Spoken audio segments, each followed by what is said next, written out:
আমাদের অনেকের জীবনে হয়তো এমন একটা অদ্ভুত অনুভূতি আসে, তাই না, যেটা ঠিক কাউকে বুঝিয়ে বলা যায় না।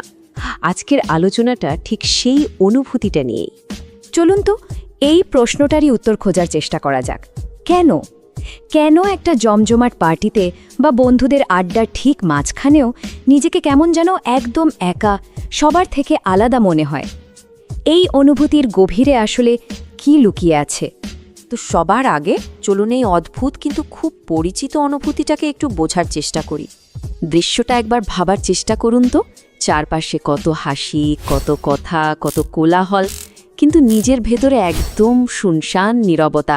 মনে হচ্ছে যেন একটা অদৃশ্য কাঁচের দেওয়াল আপনাকে সবার থেকে আলাদা করে রেখেছে।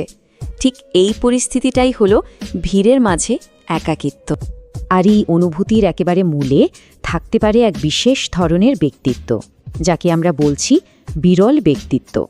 মানে এমন কিছু মানুষ যাদের ভাবনার জগৎ, তাদের মূল্যবোধ, তাদের অনুভূতির গভীরতা অন্যদের চেয়ে অনেকটাই আলাদা।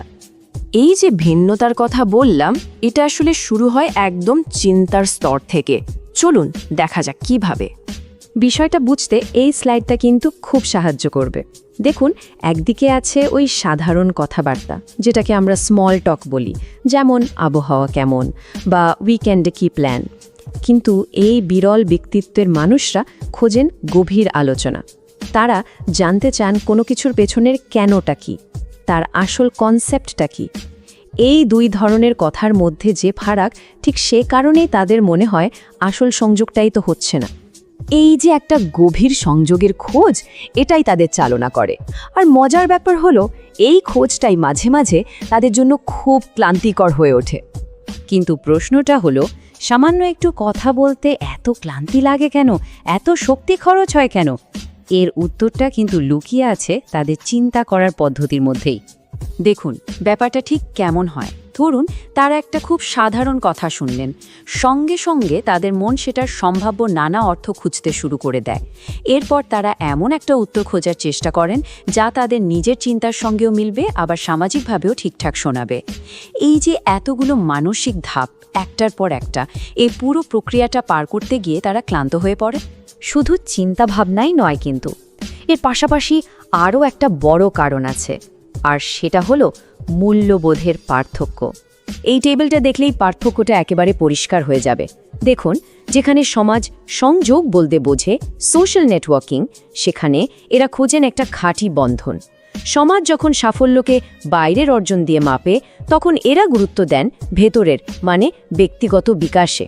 আর 10 জনের মতো হওয়ার বদলে এরা নিজের পরিচয়ের প্রতি সৎ থাকাকেই সবচেয়ে বড় করে দেখেন।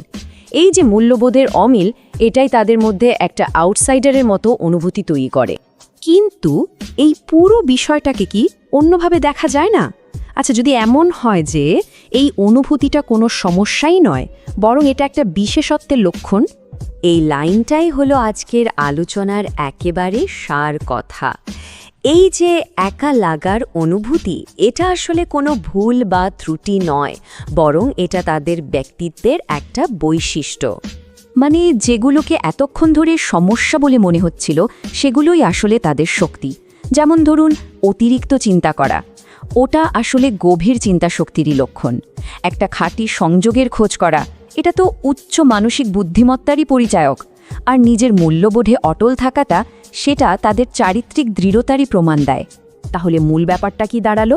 এই একাকিত্ব কোনো ব্যক্তিগত ব্যর্থতা নয়, এটা শুধু এটাই প্রমাণ করে যে কারো ভেতরের জগৎটা অন্যদের চেয়ে একটু আলাদা এবং সম্ভবত অনেক বেশি গভীর। আর এখানে আমরা আজকের আলোচনাটা শেষ করব একটা প্রশ্ন রেখে। যদি এই ভিন্নতাই কারো আসল পরিচয় হয়, তাহলে এই অনন্য বৈশিষ্ট্যকে কিভাবে নিজের সবচেয়ে বড় শক্তিতে পরিণত করা যেতে পারে? এটা কিন্তু একটা ভাবার মতো বিষয়, তাই না?